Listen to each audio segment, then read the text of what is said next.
Hey guys, Mark here again. Hey, I thought I would do one more update for you guys, let you know where I'm at. I do have all the lanes wired and everything's working. Today I did get in the mail the protective foam. This is a 3/8 inch foam. It's 3 inches high, so it fits perfectly. I've put that around three sides. I didn't bother putting any along the straightaway, but we'll see if cars hit coming off this turn into the main straightaway. Maybe I'll put a short section. I don't think I have enough to do this whole lane, whole side, but I really don't need to. What else? Oh, one thing I did want to mention, which I don't think I did in any of my other videos. So where my seams are, where I have my drops, my jumpers / power taps, I ended up not soldering because it was just too hard to. I ended up damaging the track there and a little bit over here trying to solder. It was getting too stressful.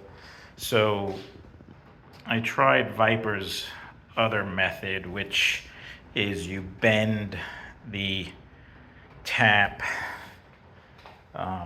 These are the little tap wires that they send you that you solder to your wire to make your drop.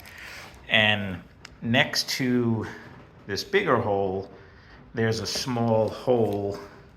You can almost kind of see. So they tell you to bend it into a J, and you can drop it down and push it into that smaller hole, which is supposed to hold it in place. And it does. This is how I did the red lane.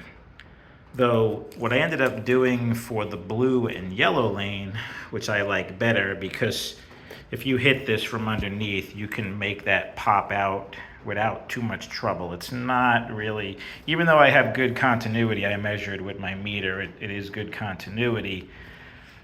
What I ended up doing here is I made an L shape and I tinned the wire so it made it thicker, so that I had to use a screwdriver to press it down into the slot up against the rail, so it's in there pretty good. It doesn't really move around if I push it from underneath. So I like this method better than doing the J, pushing it into that smaller hole. So for anybody who might be going through this and doesn't want to try soldering, that method worked pretty well for me. I have pretty good confidence in those connections. So, and I've been racing and not having any problems with power that I can tell. I've been checking with my own meter across all these connections, and everything's good. So I did take one of the plexiglass barriers from my other track. I ordered some new ones from Viper once I get those, but I took one just to kind of test it out to see how it would look, and it works well at catching the cars. So I'll probably put another one maybe around this turn, and maybe one around this turn, and one in between there, so that cars don't go flying across the table.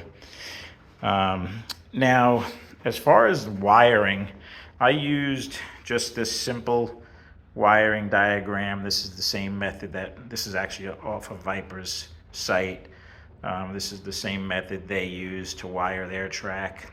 So you basically go from the positive through your fuser breaker right to the white connector on your driver station. The black wire goes actually to the positive rail. Oops, sorry about that. The negative goes to the red, and then the red brake also goes to the negative of the supply. And then you just do that for each lane. So what I ended up doing is I followed that. It might be a little hard to show, but so I have my supply, which is a Longwy Way. I'm not sure if I'm saying that right. 30 volt variable, 10 amp supply. And I ended up doing a positive and negative bus. So whenever I needed to go from the positive of the supply, I have color coded the positive is the color of the track, and those are the negatives. And then I have these terminals here and another one down there at each location where there's a seam in the track, in the rail. So basically, the positive and negative from each side of the seam is being joined together on this bus. So that's what's completing the connection to the rail. And then I'm also using this as my power to apply power to the rails. So I've jumpered the positive and negative in these three spots together, and that's how I'm applying power. There's actually holes through the board. You can't really see them. One thing I wish I would have known, I would have made bigger holes because I wasn't able. This black and yellow wire is from the yellow lane. It's actually supposed to go through those two boards, but I just couldn't fit it through. There were so many. I underestimated how many wires were going to actually come through these holes. The hole's only that size. I had pre-drilled them a while ago when I was building the table. So, but yeah, so I basically, going per that diagram. I know it's kind of hard to follow this kind of spaghetti here, but basically the positive and negative from each lane is jumpered together, and then also I'm applying power with these drops as well. I have terminals going to each driver station. Same thing on this side. I did make a bigger hole for the, I wish I would have made that same size hole I just drilled that one a little while ago for the timing station, because that had bigger wires that had to go through. But I don't know if you can see, that's the sensors. I'm not sure yet where I'm gonna mount that box, so I haven't mounted that yet. And yeah, that's these are the bottom of the driver station, and that's it.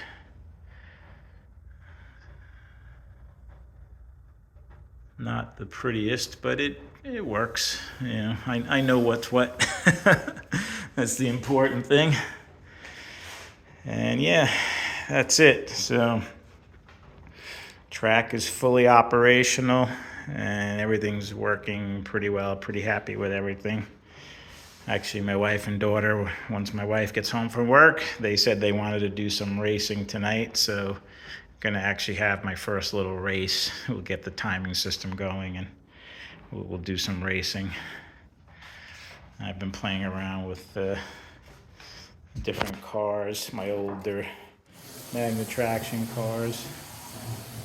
They run nice and smooth on this track.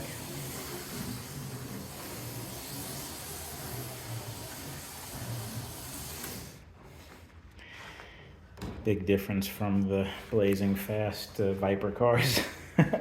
Sometimes you got to slow it down a little bit. These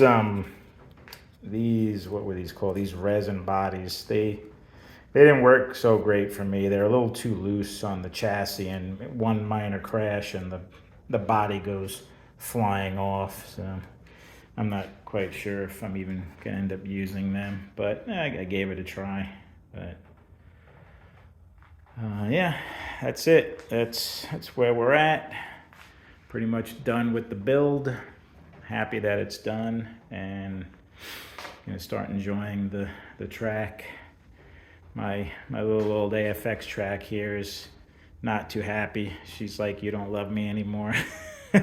So I took all the controllers for now and moved them over to this track. These are the ones without the braking, and they already had, because these were just screwed right into a terminal block, so these are able to just kind of screw right in to that. This is my newer controller that already had the braking and the alligator clip, so that's how you can connect that up if you bring your own controller over and you have alligator clips.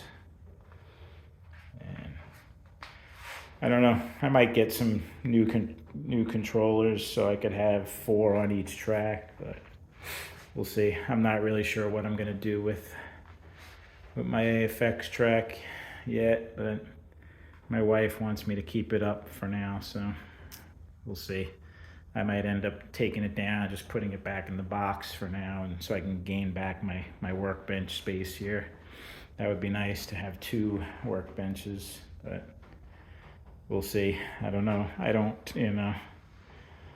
really envision myself racing too much on this track if I have this bigger, nicer track, but if I ever get enough people over where there's more than 4 people that want to race, then who knows, maybe there'll be an opportunity to use both tracks. But hey, it is Mark's Slot Car Garage, right? So the more slot car tracks, the better.